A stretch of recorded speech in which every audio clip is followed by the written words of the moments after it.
अमेठी में सियासी पारा गर्म है क्योंकि स्मृति ईरानी यहां से ताल ठोक रही हैं, चुनाव लड़ रही हैं। किस रूप में लड़ रही हैं, क्या इनकी स्ट्रेटजी है? क्योंकि हमने 2019 में भी कैंपेन कवर किया था, यहाँ की रिपोर्टिंग की थी, हमने उस वक्त भी इनका इंटरव्यू किया था। सवाल सबसे पहला यही है कि 2019 के बाद 2024 में कितना बदला है? स्वागत है आपका न्यूज़ नेशन पे। पहला सवाल कि 2019 के बाद 2024 में कितना बदलाव देख रही हैं? 19 में हमने प्रत्याशी को गांधी परिवार के हराया था चुनाव में वोट पड़ने के बाद। 24 में वोट पड़ने से पहले ही गांधी खानदान ने अपनी हार कबूल कर ली है।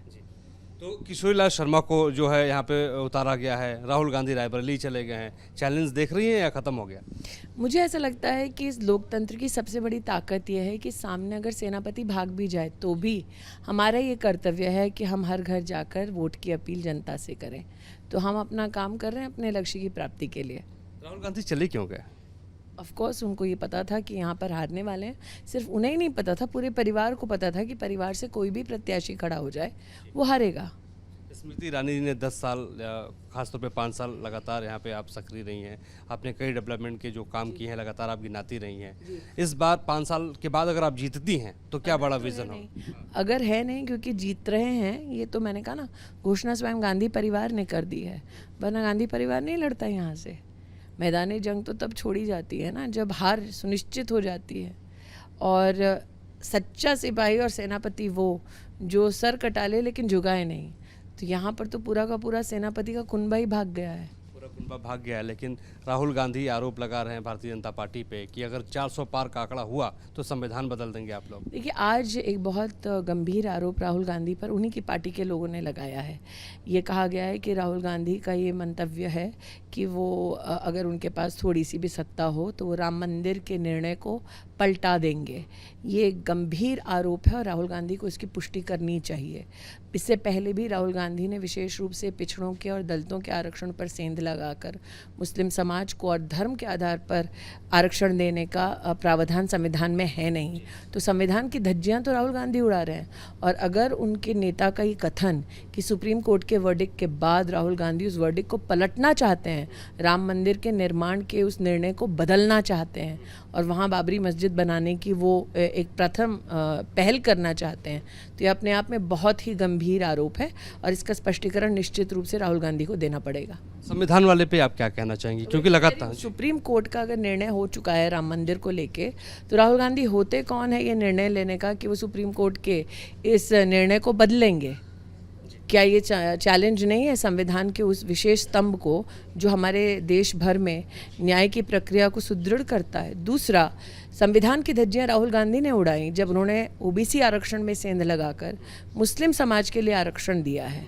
तो ऐसा क्यों है कि संविधान का वो हनन करते हैं और फिर लोकतंत्र को बचाने का ढोंग करते हैं? हम यहाँ पे देख रहे हैं कि नारे लगते हैं, गाना बजाया जाता है कि जो राम को लाए हैं हम उनको लाएंगे। आपके राम में और कांग्रेस के राम में क्या अंतर है? राम एक ही है जी। राम भगवान कभी राजनीति में विभाजित नहीं होते। राम के प्रति आस्था सभी की होती है जो सनातन में मानते हैं। अब राहुल जी नहीं मानते, वो उनका अपना धर्म का विषय है। और जहाँ तक आस्था के साथ खिलवाड़ का विषय, आप देखिए, जब उन्होंने रायबरेली से नामांकन भरा तब पूजा करी। वायनाड में भी तो नामांकन भरा था, तब पूजा क्यों नहीं की थी? पूजा करना चाहिए था। मैं कह रही हूँ क्यों नहीं आस्था का विषय है, अगर मान्यताओं का विषय है तो राहुल गांधी ने तो वायनाड से भी नामांकन भरा था। वायनाड में नामांकन भरने से पहले पूजा करने से क्यों कतरा रहे थे? और अगर मान्यताओं का विषय और इंसान ऐसा है जो अपने मान्यताओं पर दृढ़ रहता है, तो राहुल गांधी ने उसके साथ केरल में यात्रा निकाली जिसने गौ हत्या की थी, गला काटा था गौ माता का। तो अगर इतना दम है तो आके रायबरेली में घूमे ना उस व्यक्ति के साथ। लेकिन प्रियंका गांधी लगातार पीएम पे निशाना साध रही हैं, कह रही हैं कि हमारे भाई को शहजादा कह रहे हैं और वो 4000 किलोमीटर यात्रा कर चुके हैं। अभी तो कांग्रेस में दो खेमे एक दूसरे पे निशाना साध रहे हैं, तो पहले वो अपना झगड़ा निपटा लें, बाद में हमसे लड़ें। एक और सवाल जो बड़ा दिलचस्प है, क्योंकि हम देख रहे हैं कि आप भी एक्टिव हैं, एक दिन में 10-10 सभाएं आप भी कर रही हैं, नुक्कड़ सभाएं कर रही हैं, लोगों से मुलाकात कर रही हैं और आप ये उनसे ये कह रही हैं कि 80 करोड़ लोगों को हमने राशन दिया है, धारा 370 हटाया है। अमेठी में और क्या मुद्दे हैं जिस पे आप वोट मांगे? देखिए, अमेठी में 1,14,000 घर बने हैं 5 साल में, जिनमें से 2 साल कोरोना के रहे। तो अब जनता के मध्य में ही प्रश्न उठ रहा है कि अगर स्मृति ईरानी और उनकी सरकार ने 1,14,000 घर मात्र 3-4 वर्षों के अल्प समय में बना लिए, तो 50 साल कांग्रेस पार्टी क्या कर रही थी यहाँ पे? तो ऐसे कई स्थानीय मुद्दे हैं जिनको हमने उठाया है और जिनकी वजह से आज ये हुआ है कि पूरा का पूरा कुनबा, जैसे कि मैंने कहा, बोरिया बिस्तर बांध चुका है। एक और आखिरी सवाल मैं पूछूंगा क्योंकि आपको भी कैंपेन में जाना है। हाँ जी, सवाल ये है कि प्रधानमंत्री नरेंद्र मोदी लगातार ये कह रहे हैं कि वो संविधान बदलने की कोई बात नहीं है। वो ये कह रहे हैं कि हाँ हाँ आपको जवाब दे दिया। राहुल गांधी ने जब धर्म के आधार पर आरक्षण देने की बात कही तो क्या वो संविधान का हनन नहीं है? उनका मैनिफेस्टो पढ़ लीजिए। उनके मैनिफेस्टो में लिखा है कि अब सड़क बनाने का टेंडर भी आदमी का धर्म देख कर देंगे। ये कभी हुआ है हिंदुस्तान में? तो वो संविधान का हनन नहीं है? सीवीसी की धज्जियां नहीं उड़ाई? तो जिनका मैनिफेस्टो ही घोटाले का मैनिफेस्टो है और जब वो अब अपनी वोट बैंक की राजनीति के लिए सड़क का टेंडर भी धर्म देख के करेंगे, गुणवत्ता देख के नहीं करेंगे, तो किस संविधान को बचाने की बात कर रहे हैं जिसकी उन्होंने धज्जियां उड़ा दी? एक महत्वपूर्ण सवाल है कि 200 से ज़्यादा वाइस चांसलर्स ने चिट्ठी राहुल गांधी को लिखी और उन्होंने कहा है कि आपने जो सिलेक्शन प्रोसेस पे सवाल उठाया है वो गलत है। राहुल गांधी ने ये कहा था कि एक संगठन के लोगों को वाइस चांसलर बनाएगा। आप क्या जवाब देंगे? मैं इतना ही कहूँगी, राहुल गांधी को आज अगर सतर्क रहना है तो अपनी ही पार्टी से रहना है। उनकी पार्टी में ही कई नेता हैं जो उनको निपटाने की होड़ में हैं और मैं उनकी पार्टी के उस खेमे की व्यथा को समझती हूँ, क्योंकि राहुल गांधी नाम का बोझ कोई नहीं ढोना चाहेगा। तो आप इस चुनाव में तो विशेष अमेठी में देखेंगे कि जिन लोगों ने 2019 में राहुल गांधी की मदद नहीं की वो अचानक अमेठी में भी प्रकट होंगे, ये प्रूव करने के लिए कि राहुल गांधी नहीं जीत सकते। तो राहुल गांधी को विशेष ध्यान अपनी पीठ पे देना चाहिए कि कौन उनकी पार्टी से छुरा भोंकने वाला है। बहुत बहुत शुक्रिया हमसे बातचीत करने के लिए, क्योंकि आपको कैंपेन में जाना है और हम यहाँ पे देख रहे हैं कि स्मृति ईरानी ने अपनी कीमती वक्त से हमें निकाल के बोला है कि आगे इसी तरीके से वो जीत हासिल करती रहेंगी। हमारे सहयोगी विकास राय के साथ मोहित राज दुबे, निदर्शन, अमेठी। अमेठी में सियासी पारा गर्म है क्योंकि स्मृति ईरानी यहाँ से ताल ठोक रही हैं, चुनाव लड़ रही हैं। किस रूप में लड़ रही हैं, क्या इनकी स्ट्रेटजी है, क्योंकि हमने 2019 में भी कैंपेन कवर किया था, यहाँ की रिपोर्टिंग की थी, हमने उस वक्त भी इनका इंटरव्यू किया था। सवाल सबसे पहला यही है कि 2019 के बाद 2024 में कितना बदला है। स्वागत है आपका न्यूज़ नेशन पे। पहला सवाल कि 2019 के बाद 2024 में कितना बदलाव देख रही हैं? 19 में हमने प्रत्याशी को गांधी परिवार के हराया था चुनाव में वोट पड़ने के बाद। 24 में वोट पड़ने से पहले ही गांधी खानदान ने अपनी हार कबूल कर ली है। तो किशोरीलाल शर्मा को जो है यहाँ पे उतारा गया है, राहुल गांधी रायबरेली चले गए हैं। चैलेंज देख रही हैं या ख़त्म हो गया? मुझे ऐसा लगता है कि इस लोकतंत्र की सबसे बड़ी ताकत यह है कि सामने अगर सेनापति भाग भी जाए तो भी हमारा ये कर्तव्य है कि हम हर घर जाकर वोट की अपील जनता से करें। तो हम अपना काम कर रहे हैं अपने लक्ष्य की प्राप्ति के लिए। राहुल गांधी चले क्यों गए? ऑफ कोर्स उनको ये पता था कि यहाँ पर हारने वाले हैं। सिर्फ उन्हें ही नहीं पता था, पूरे परिवार को पता था कि परिवार से कोई भी प्रत्याशी खड़ा हो जाए वो हारेगा। स्मृति ईरानी ने 10 साल, खासतौर पे 5 साल लगातार यहाँ पे आप सक्रिय रही हैं। आपने कई डेवलपमेंट के जो काम किए हैं लगातार आप गिनाती रही हैं। इस बार 5 साल के बाद अगर आप जीतती हैं तो क्या बड़ा विजन हो? अगर है नहीं, क्योंकि जीत रहे हैं, ये तो मैंने कहा ना, घोषणा स्वयं गांधी परिवार ने कर दी है, वरना गांधी परिवार नहीं लड़ता यहाँ से। मैदानी जंग तो तब छोड़ी जाती है ना जब हार सुनिश्चित हो जाती है। और सच्चा सिपाही और सेनापति वो जो सर कटा ले लेकिन झुकाए नहीं। तो यहाँ पर तो पूरा का पूरा सेनापति का कुनबा ही भाग गया है। पूरा कुनबा भाग गया है। लेकिन राहुल गांधी आरोप लगा रहे हैं भारतीय जनता पार्टी पे कि अगर 400 पार का आंकड़ा हुआ तो संविधान बदल देंगे आप लोग। देखिए, आज एक बहुत गंभीर आरोप राहुल गांधी पर उन्हीं की पार्टी के लोगों ने लगाया है। ये कहा गया है कि राहुल गांधी का ये मंतव्य है कि वो अगर उनके पास थोड़ी सी भी सत्ता हो तो वो राम मंदिर के निर्णय को पलटा देंगे। ये एक गंभीर आरोप है और राहुल गांधी को इसकी पुष्टि करनी चाहिए। इससे पहले भी राहुल गांधी ने विशेष रूप से पिछड़ों के और दलितों के आरक्षण पर सेंध लगाकर मुस्लिम समाज को और धर्म के आधार पर आरक्षण देने का प्रावधान संविधान में है नहीं। तो संविधान की धज्जियां तो राहुल गांधी उड़ा रहे हैं। और अगर उनके नेता का ये कथन कि सुप्रीम कोर्ट के वर्डिक्ट के बाद राहुल गांधी उस वर्डिक्ट को पलटना चाहते हैं, राम मंदिर के निर्माण के उस निर्णय को बदलना चाहते हैं और वहाँ बाबरी मस्जिद बनाने की वो एक प्रथम पहल करना चाहते हैं, तो ये अपने आप में बहुत ही गंभीर आरोप है और इसका स्पष्टीकरण निश्चित रूप से राहुल गांधी को देना पड़ेगा। संविधान वाले पे आप क्या कहना चाहेंगी, क्योंकि लगातार सुप्रीम कोर्ट का अगर निर्णय हो चुका है राम मंदिर को लेके, तो राहुल गांधी होते कौन है ये निर्णय लेने का कि वो सुप्रीम कोर्ट के इस निर्णय को बदलेंगे?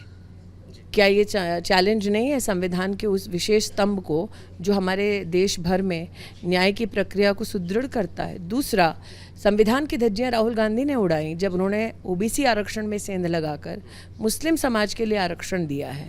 तो ऐसा क्यों है कि संविधान का वो हनन करते हैं और फिर लोकतंत्र को बचाने का ढोंग करते हैं? हम यहाँ पे देख रहे हैं कि नारे लगते हैं, गाना बजाया जाता है कि जो राम को लाए हैं हम उनको लाएंगे। आपके राम में और कांग्रेस के राम में क्या अंतर है? राम एक ही है जी। राम भगवान कभी राजनीति में विभाजित नहीं होते। राम के प्रति आस्था सभी की होती है जो सनातन में मानते हैं। अब राहुल जी नहीं मानते, वो उनका अपना धर्म का विषय है।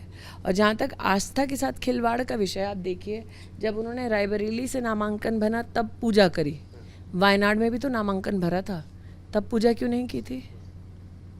पूजा करना चाहिए था। मैं कह रही क्यों हूँ नहीं आस्था का विषय है, अगर मान्यताओं का विषय है तो राहुल गांधी ने तो वायनाड से भी नामांकन भरा था। वायनाड में नामांकन भरने से पहले पूजा करने से क्यों कतरा रहे थे? और अगर मान्यताओं का विषय और इंसान ऐसा है जो अपने मान्यताओं पर दृढ़ रहता है, तो राहुल गांधी ने उसके साथ केरल में यात्रा निकाली जिसने गौ हत्या की थी, गला काटा था गौ माता का। तो अगर इतना दम है तो आके रायबरेली में घूमे ना उस व्यक्ति के साथ। लेकिन प्रियंका गांधी लगातार पीएम पे निशाना साध रही हैं, कह रही हैं कि हमारे भाई को शहजादा कह रहे हैं और वो 4000 किलोमीटर यात्रा कर चुके हैं। अभी तो कांग्रेस में दो खेमे एक दूसरे पे निशाना साध रहे हैं, तो पहले वो अपना झगड़ा निपटा लें, बाद में हमसे लड़ें। एक और सवाल जो बड़ा दिलचस्प है, क्योंकि हम देख रहे हैं कि आप भी एक्टिव हैं, एक दिन में 10 सभाएं आप भी कर रही हैं, नुक्कड़ सभाएं कर रही हैं, लोगों से मुलाकात कर रही हैं, और आप ये उनसे ये कह रही हैं कि 80 करोड़ लोगों को हमने राशन दिया है, धारा 370 हटाया है। अमेठी में और क्या मुद्दे हैं जिस पे आप वोट मांगे? देखिए, अमेठी में 1,14,000 घर बने हैं 5 साल में, जिनमें से 2 साल कोरोना के रहे। तो अब जनता के मध्य में ही प्रश्न उठ रहा है कि अगर स्मृति ईरानी और उनकी सरकार ने 1,14,000 घर मात्र 3-4 वर्षों के अल्प समय में बना लिए, तो 50 साल कांग्रेस पार्टी क्या कर रही थी यहाँ पे? तो ऐसे कई स्थानीय मुद्दे हैं जिनको हमने उठाया है और जिनकी वजह से आज ये हुआ है कि पूरा का पूरा कुनबा, जैसे कि मैंने कहा, बोरिया बिस्तर बांध चुका है। एक और आखिरी सवाल मैं पूछूंगा क्योंकि आपको भी कैंपेन में जाना है। हाँ जी, सवाल ये है कि प्रधानमंत्री नरेंद्र मोदी लगातार ये कह रहे हैं कि वो संविधान बदलने की कोई बात नहीं है। वो ये कह रहे हैं कि हाँ, आपको जवाब दे दिया।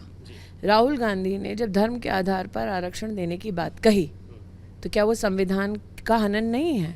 उनका मैनिफेस्टो पढ़ लीजिए, उनके मैनिफेस्टो में लिखा है कि अब सड़क बनाने का टेंडर भी आदमी का धर्म देख कर देंगे। ये कभी हुआ है हिंदुस्तान में? तो वो संविधान का हनन नहीं है? सीवीसी की धज्जियां नहीं उड़ाई?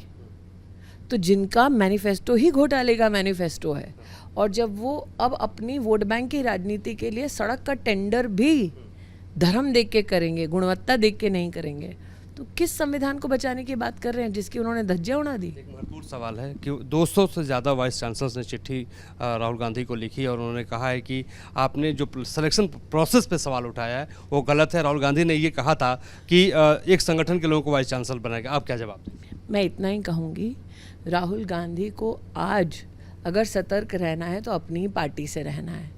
उनकी पार्टी में ही कई नेता हैं जो उनको निपटाने की होड़ में हैं, और मैं उनकी पार्टी के उस खेमे की व्यथा को समझती हूँ, क्योंकि राहुल गांधी नाम का बोझ कोई नहीं ढोना चाहेगा।